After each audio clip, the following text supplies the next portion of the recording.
بسم اللہ الرحمن الرحیم۔ السلام علیکم۔ مشکلات اور پریشانیوں سے بچاؤ اور نجات کے لیے مندرجہ ذیل تسبیح صبح اور شام 7 مرتبہ پڑھیں۔ حسبی اللہ لا الہ الا هو علیہ توکلت وہو رب العرش العظیم۔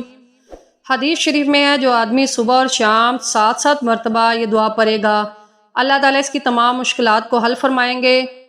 نیز رزق کی وسعت، برکت اور ترقی کے لیے درجہ ذیل اوراد میں سے کسی ایک کا معمول بنا لیجئے۔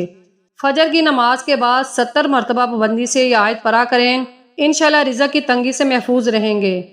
اللہ لطیف بعبادہ یرزق من یشاء وہو القوی العزیز۔ ہر نماز کے بعد 7 مرتبہ اور چلتے پھرتے درجہ ذیل دعا کا اہتمام کریں۔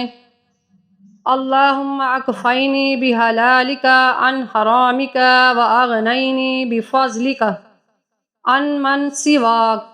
رسول اللہ صلی اللہ علیہ وآلہ وسلم نے فرمایا، 2 کلمات ایسے ہیں جو زبان پر ہلکے، میزان میں باری اور رحمان کو بہت پیارے ہیں۔ سبحان اللہ وبحمدہ سبحان اللہ العظیم۔ اللہ پاک ہے اپنی تعریفوں اور خوبیوں کے ساتھ، اللہ پاک ہے، عظمتوں والا ہے۔ رسول اللہ صلی اللہ علیہ وآلہ وسلم نے فرمایا، جس نے 100 دفعہ سبحان اللہ وبحمدہ کہا، اس کے گناہ معاف کر دیے جاتے ہیں، خواہ سمندر کے جاگ کے برابر ہی کیوں نہ ہو۔ قیامت کے دن جس کی نیکیوں کا پلہ باری ہوگا اور اس کے نیک اعمال زیادہ ہوں گے تو وہ جنت کی من پسند زندگی میں ہوگا، اور جس کی نیکیوں کا پلہ ہلکا پڑے گا تو اس کا ٹھکانہ جہنم ہوگا۔ احادیث مبارکہ میں بہت سی ایسی عبادات، اعمال اور وظائف بیان کیے گئے ہیں جو بروز قیامت بندہ مومن کے نیکیوں کے پلڑے کو بھر دیں گے اور اس کے لیے ذریعہ نجات بنیں گے۔ یہاں چند ایسی نیکیاں ذکر کی جا رہی ہیں جو میزان عمل کو بھر دیتی ہیں۔ چنانچہ میزان عمل کو بھرنے والے کلمات، نبی اکرم صلی اللہ علیہ وآلہ وسلم نے فرمایا، 2 کلمے ایسے ہیں جو زبان پر ہلکے ہیں۔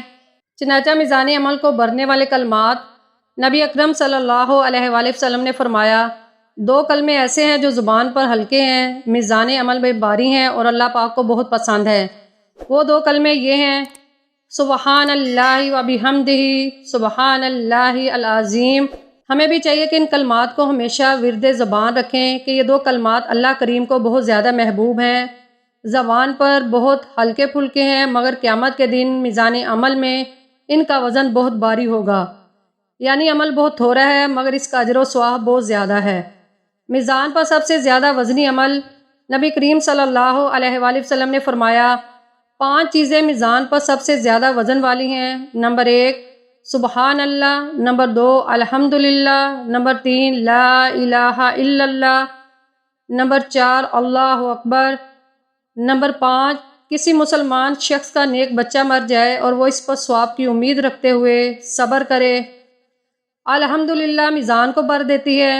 نبی اکرم صلی اللہ علیہ وآلہ وسلم نے فرمایا، صفائی نصف ایمان ہے اور الحمدللہ میزان کو بھر دیتا ہے۔ اور سبحان اللہ والحمدللہ زمین آسمان کے درمیان ہر چیز کو بھر دیتے ہیں۔ اور نماز نور ہے اور صدقہ دلیل یعنی رہنما ہے، صبر روشنی ہے اور قرآن تیرے حق میں یا تیرے خلاف حجت ہے۔ جو شخص ہر حال میں الحمدللہ کہا کرے تو قیامت میں میزان عمل کے نیکی کا پلہ اس سے بھر جائے گا اور ایک حمد تمام گناہوں پر باری ہوگی، کیونکہ یہ ہے ہمارے کام اور وہ ہے رب کا نام۔ مزید فرماتے ہیں، ان 2 کلموں سبحان اللہ والحمدللہ کا ثواب اگر دنیا میں پھیلایا جائے تو اتنا ہے کہ اس سے سارا جہان بھر جائے۔ یا مطلب یہ ہے کہ سبحان اللہ میں اللہ کی بے عیبی کا اقرار ہے اور الحمدللہ میں اس کے تمام کمالات کا اظہار، اور یہ 2 چیزیں وہ ہیں جن کے دلائل سے دنیا بھری ہوئی ہے۔ ہر ذرہ اور ہر قطرہ رب کی تسبیح و حمد کر رہا ہے۔ حسن اخلاق سے وزنی کوئی شے نہیں۔ دین اسلام میں حسن اخلاق کو بہت زیادہ اہمیت حاصل ہے اور ہمارے پیارے نبی صلی اللہ علیہ وآلہ وسلم نے حسن اخلاق کو بہت زیادہ پسند فرمایا اور اس کے متعلق بشارت عطا فرمائی کہ قیامت کے دن حسن اخلاق کو میزان عمل میں نیکیوں کے پلڑے میں رکھا جائے گا اور یہ اس کی نیکیوں میں سے سب سے وزنی عمل ہوگا۔ چنانچہ پیارے آقا صلی اللہ علیہ وآلہ وسلم نے ارشاد فرمایا، قیامت کے دن مومن کے میزان میں حسن اخلاق سے زیادہ وزنی کوئی شے نہیں ہوگی۔ اللہ تعالیٰ سے دعا ہے کہ اللہ تعالیٰ ہمیں عمل کرنے پڑھنے کی توفیق عطا فرمائے، آمین۔